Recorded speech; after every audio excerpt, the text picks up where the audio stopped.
Good morning, children. Sairam.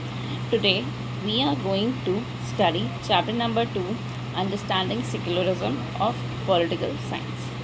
Now, children, what is secularism?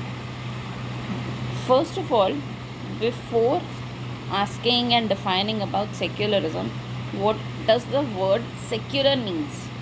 Secular means a person who is allowed to practice his or her own religion without any problem, without any objection.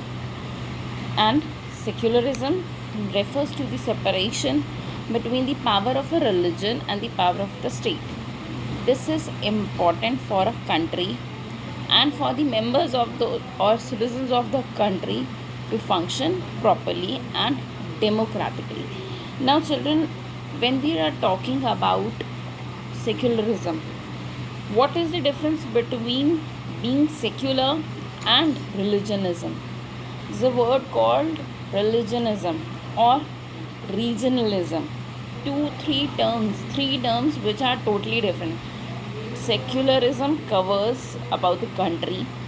Regionalism means that a particular person or a group of people who are following a religion which is referred, or you can say confined to a particular region only. That is regionalism. Okay. And when we are talking religionism, that is in different states of India certain religions are practiced and people are actually forced to practice those religions. So do not get confused, these three terms are totally different. Now, getting back to the technical term, that what are the two main reasons that why separation between religion and state is important. Now, the first is to prevent the domination of one religion over the other. That is, no religion should dominate, that is suppress, that is snub, or it should not pressurize or force somebody to practice a religion which he or she doesn't wants to. Fine. And second thing, that the freedom of individual is also necessary and nobody is allowed to snub, force, or embrace another religion without the permission of their own choice or their own choice. Getting to the textbook, let's have a look on the textbook. What does the chapter says and unfolds? See, in the previous chapter, you read about how the Indian Constitution contains fundamental rights that protect us against state power as well as against the tyranny of the majority. The Indian Constitution allows individuals the freedom to live by their religious beliefs and practices as they interpret these. In keeping with the idea of religious freedom for all, India also adopted a strategy of separating the power of religion and the power of the state. When we are talking about separation of power and religion, these are two discriminating factors and they have to be segregated, they have to be separated from each other. Otherwise, one or the other are going to dominate each other. Secularism refers to this separation of religion from the state. Now, why is it important to separate religion from the state? As I have just discussed with you, that the most important aspect of secularism is its separation of religion from the state power. The important factor of a country is religion, or you can say cultural heritage of a country. See, children, without religion, a country cannot progress. Now, what is the concern of putting some religion into progress, right? It doesn't mean that somebody is promoting his or her own religion and they will be actually ruling the country. No, it is when you we all know that India is unity in diversity. I repeat, India is a country of unity in diversity. When we talk about unity in diversity, that means India is abundant with cultural heritage, aspects of food, religion, etc., languages, religions, etc., as well as their religious practices. The more religions and the more religious practices we have. If you take a Hindu, he must be celebrating Diwali, whereas Sikh will be celebrating Guru Parv. A Muslim must be celebrating Eid, and a Christian, with no doubt, Christmas. So it doesn't mean that if a Hindu is celebrating Diwali, then Sikh, Muslim and Christian are not allowed to celebrate it, or vice versa. That is, if a Christian is celebrating Christmas, so then no Hindu or Muslim or Sikh will be celebrating Christmas. It is equal for everyone. They have their own rights as well as free will to enjoy, practice and celebrate whatever kind of festival they want for themselves. Nobody can either force them or either compel them to celebrate or not to celebrate. This is called as secularism. Nobody can force, nobody can discriminate, nobody can press or push someone to follow one religion. Now, within the religious groups, we most likely be one group in the group that is in a majority. This majority religious group has access to state power. Then it could quite easily use this power and financial resources to discriminate against and persecute persons of other religions. This tyranny, I repeat, this tyranny of majority could result in discrimination, coercion, and at times even the killing of religious minorities. Now, what is a majority and what is a minority? See, obviously, for example, when we are talking about majority, if we are going to, as we were talking about the voting system and all, fine, in the last class of civics, not in geography, when we were talking about elections as well as maximum and the minimum. Similarly, we have the majority and minority. Majority means the maximum number and minority means the lesser number. So now what happens if in a state or in a country, maximum number of people say are Hindu, okay, and minimum are Christian? They may pose a threat to the Christians. They may force them that yes, actually you are not allowed to stay in our country, or you don't have basic rights, or they might be thrown up out of this country.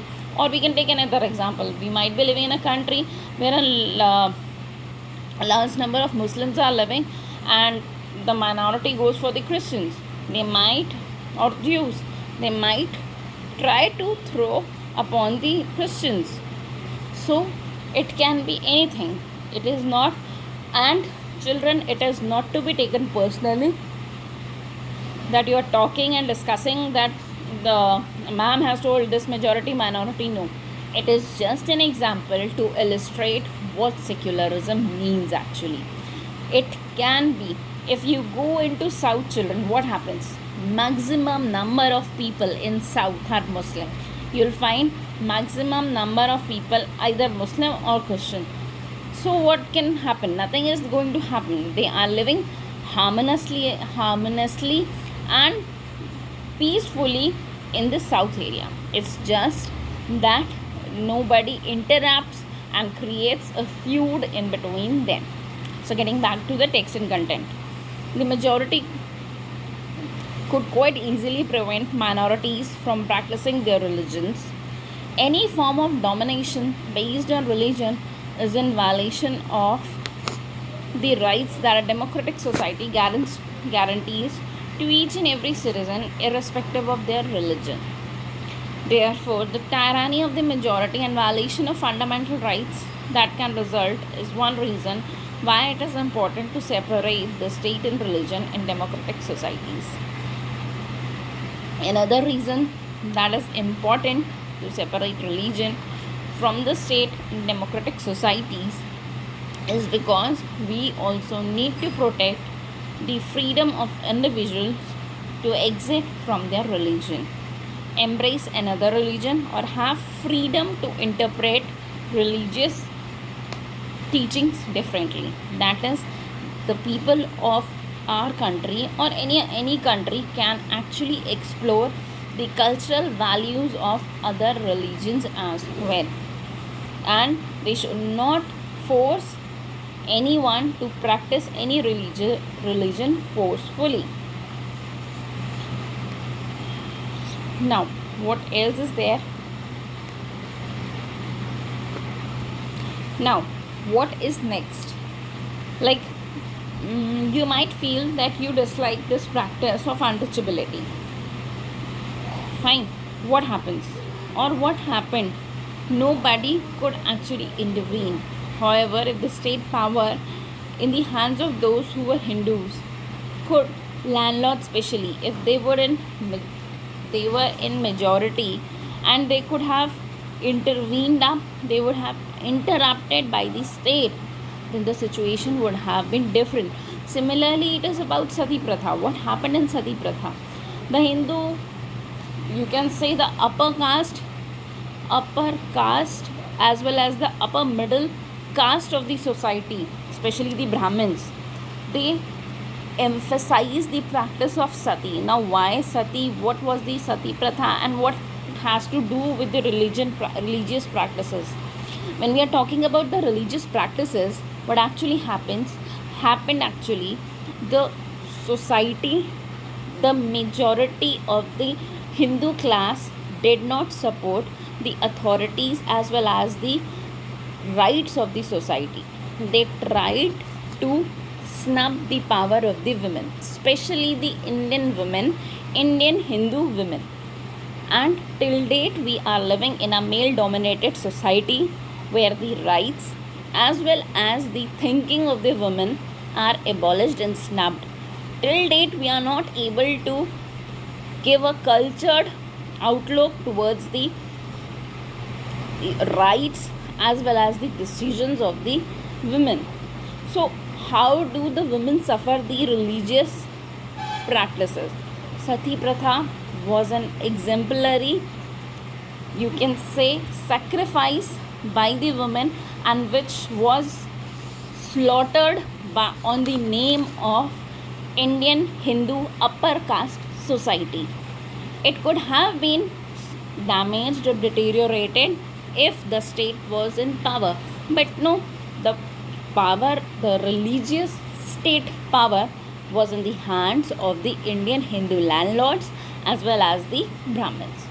So there might be many other atrocities suffered by the people just because of this religious practices.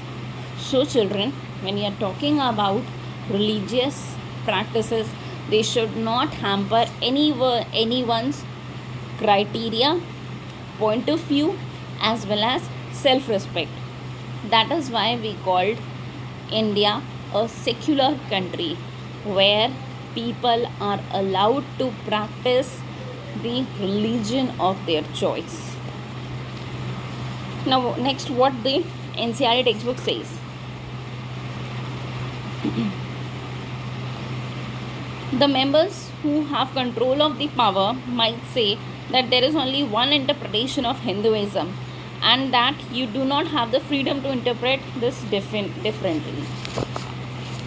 What is Indian secularism? The Indian Constitution mandates that the Indian state be secular. According to the Constitution, only a secular state can realize its objectives to ensure the following. First point, that one religious community does not dominate another, that some members do not dominate the other members of the same religious community. Third point, the state does not enforce any particular region nor take away the religious freedom of individuals.